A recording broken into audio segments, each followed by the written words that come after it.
আমরা সবাই চাই সুস্থ থাকতে, কিন্তু ব্যস্ততার এই যুগে প্রতিদিন পুষ্টিকর খাবার খাওয়া যেন এক বড় চ্যালেঞ্জ। জানেন কি, আমাদের হাতের কাছেই আছে এমন কিছু সহজলভ্য খাবার যা দিয়ে আমরা সহজেই প্রতিদিনের পুষ্টি চাহিদা মেটাতে পারি। চলুন জেনে নেই এমন 10টি খাবার সম্পর্কে যা আপনাকে রাখবে সুস্থ ও সতেজ। ডিম।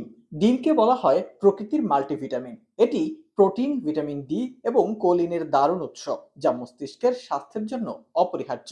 ডাল আমাদের প্রতিদিনের খাবারের অন্যতম প্রধান উপাদান। ডালে প্রচুর পরিমাণে ফাইবার এবং প্ল্যান্ট বেসড প্রোটিন থাকে, যা হজমে সাহায্য করে এবং মাংসপেশি গঠনেও ভূমিকা রাখে। কলা, এটি পটাশিয়ামের পাওয়ার হাউস। একটি কলা খুব দ্রুতই শক্তি দেয় এবং এটি রক্তচাপ নিয়ন্ত্রণেও সাহায্য করে। দুধ, ক্যালসিয়াম এবং ভিটামিন ডি এর অন্যতম সেরা উৎস দুধ, যা হাড় ও দাঁত মজবুত রাখে। শাকসবজি যেমন পালং শাক, লাউ বা শিম ভিটামিন, মিনারেল এবং অ্যান্টিঅক্সিডেন্টের ভান্ডার। প্রতিদিনের খাবারে এক বাটি সবজি যোগ করা মানেই রোগ প্রতিরোধ ক্ষমতা বাড়ানো। টমেটো, টমেটোতে রয়েছে লাইকোপিন, যা এক ধরনের অ্যান্টিঅক্সিডেন্ট। এটি হৃদরোগের ঝুঁকি কমাতেও সাহায্য করে।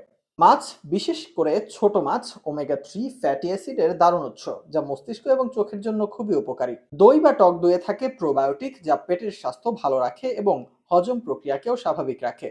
এছাড়াও বাদাম, যেমন চীনাবাদাম, কাঠবাদাম স্বাস্থ্যকর ফ্যাট, প্রোটিন এবং ফাইবার দিয়ে ভরপুর। এটি ক্ষুধা কমায়, হৃদরোগের ঝুঁকিও হ্রাস করে। পেঁয়াজ, রসুন, এই দুটি সাধারণ উপাদান শুধু খাবারের স্বাদই বাড়ায় না, এতে রয়েছে শক্তিশালী অ্যান্টি ইনফ্লেমেটরি গুণ, যা শরীরকে সুস্থ রাখে। সুতরাং সুস্থ থাকতে হলে আর দূরে খুঁজতে হবে না, আমাদের হাতের নাগালে থাকা এই খাবারগুলোই হতে পারে আপনার পুষ্টির নির্ভরযোগ্য উৎস। প্রতিদিনের খাবারে তাই এই উপাদানগুলো যোগ করে থাকতে পারেন সুস্থ, গড়তে পারেন সুন্দর জীবন।